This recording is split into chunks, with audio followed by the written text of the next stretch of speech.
Hello everyone, my name is Ella and I work here at the Schuyler Mansion. I just wanted to hop on and chat a little bit about Halloween in the 18th century. So, yeah? Guess what? What? I just found this in the attic. Oh wait, are you already filming? Yeah, it's fine, just Okay. go ahead. Alright.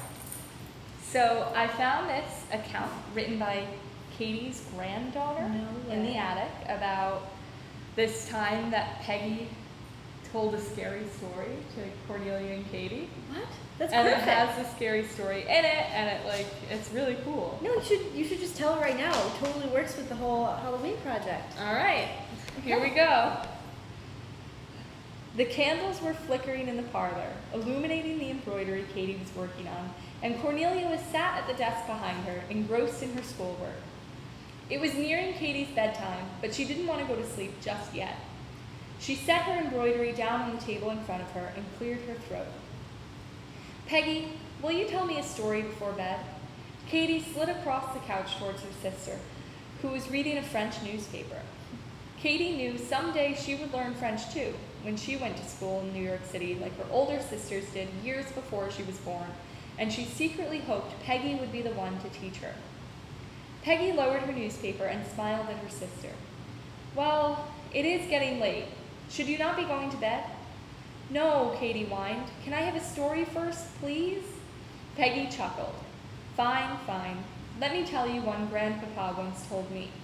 It is a bit scary, she said with a mischievous grin. She turned toward Cornelia for a moment. Do you want to listen too, Cornelia? Without looking up from her book, Cornelia said, No, I do not have time for children's tales. Or maybe you are just too afraid, Peggy teased her younger sister. Cornelia glared over her shoulder. I am most definitely not afraid of whatever concocted tale you are about to tell Caty. Peggy chuckled and shrugged. Caty, are you sure you're not too afraid? I am not afraid, Caty exclaimed. Tell me, tell me. Peggy picked up one of the candles from the table and held it under her face. Let me tell you the story of Johannes van Skyke, a boy who once lived in Albany. The year was 1752, and Johannes van Skyke was but 8 years old, yet already a handful for his poor mamma and papa, who had 5 other children to look after. They often set him loose on the town, where he and his friends would roam the streets after attending lessons, scaring any other children who dared cross their paths. Despite all his mischief, Johannes always came home by supper time, for as poorly behaved as he was a hungry boy. Around the table sat his mamma, papa, and 5 little siblings, who he terrorized each night once their parents fell asleep by tugging their hair and tickling their feet, keeping them from any peaceful sleep. One day, Johannes and his friends stole a game of marbles from a smaller boy and played the game until darkness fell about them. Not wanting to miss supper, Johannes decided to take the shortcut home, that which passed through the very center of the cemetery. Johannes was a brave boy who knew no fear, so he confidently walked amongst the graves.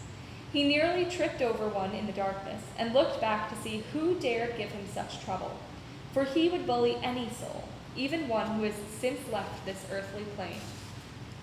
Johannes fell to the ground in fear when he saw a hand, a skeleton's hand, reaching out from the dirt, waving about as if trying to find something to grasp. The hand soon turned into an arm, then another hand flew out from the dirt. Johannes tried to scamper away, but his fear held him in place for a moment too long, and the hand tugged at his foot, pulling him toward a faded gravestone. Johannes shrieked, but as it was late, no living soul was around to hear. The skeleton soon fully emerged, Johannes still in its grip. You've been a naughty child, Johannes, the skeleton said with a raspy voice, his teeth clicking loudly against each other as he spoke. I know you tease your siblings each and every night and are cruel to the other children.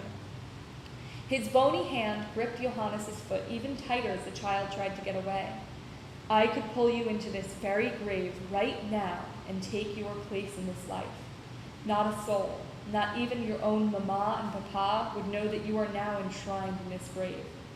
They would only be ever so grateful to have a kind young boy instead of the mischievous one you have been.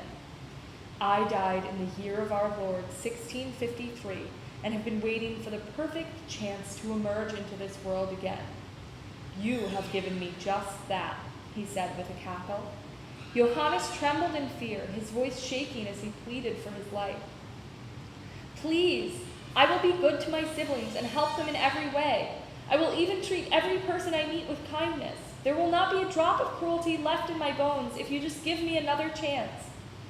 The skeleton pulled Johannes towards the open earth, causing the boy to shriek once more. The skeleton was quiet for a moment, as if pondering the boy's offer. Very well, child, but the moment you misstep, it will be your body in the ground with the worms eating you. Johannes screamed one last time, and the skeleton released him. The boy hurried to his feet and ran home, not looking back even once.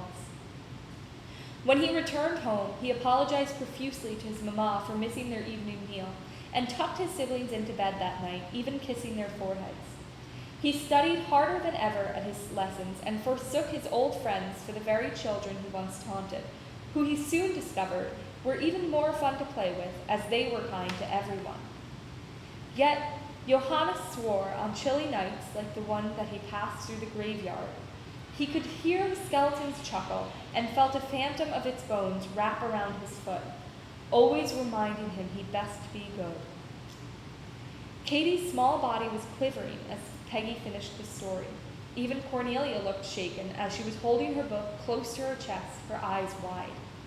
Peggy set the candle down and smiled at her sisters. Are you frightened, my dear ones? Caty sat up straight, putting the pillow aside. Not one bit, she said, even though her voice shook as she spoke. Well, perhaps a little, she admitted. Why would I be afraid of a ghost story made for children? Cornelia asked unconvincingly.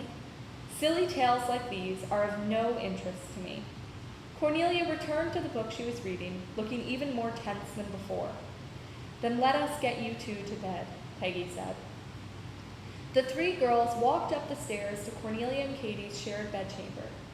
The younger siblings climbed into the bed, and Peggy tucked them in. Peggy blew out the candle and kissed her sisters goodnight and bid them farewell. Cornelia closed her eyes, finding it difficult not to imagine the skeleton rising from its grave. Just when she was nearly asleep, she felt something wrap around her ankle and pull her toward the end of the bed. She opened her eyes to see a hand wrapped around her ankle. Before she could scream, Caty jumped out from under the bed, laughing heartily at the terrified look on her sister's face. Tears welled up in Cornelia's eyes, but she tried to brush them away before they could fall. Caty, she whimpered, that was foolish. I bet the skeleton will come for you tonight. I am sorry, Cornelia. I promise I will not do it again, Caty cried. She moved to the side of the bed and snuggled in with her sister. The two girls took comfort in each other's presence and drifted off to sleep. They were so deep in their slumber that neither one of them noticed the clacking of bones against the floorboards in the hall outside their room, or the faint laughter sounding about their doorway. The skeleton peered in on them, but deeming them well and good, ran off to the next house to see if the children there were behaving as they should. That's it. What a great story. Wow, that was so creepy. I know. Well, it's perfect. Well, thanks everyone for watching. Happy Halloween.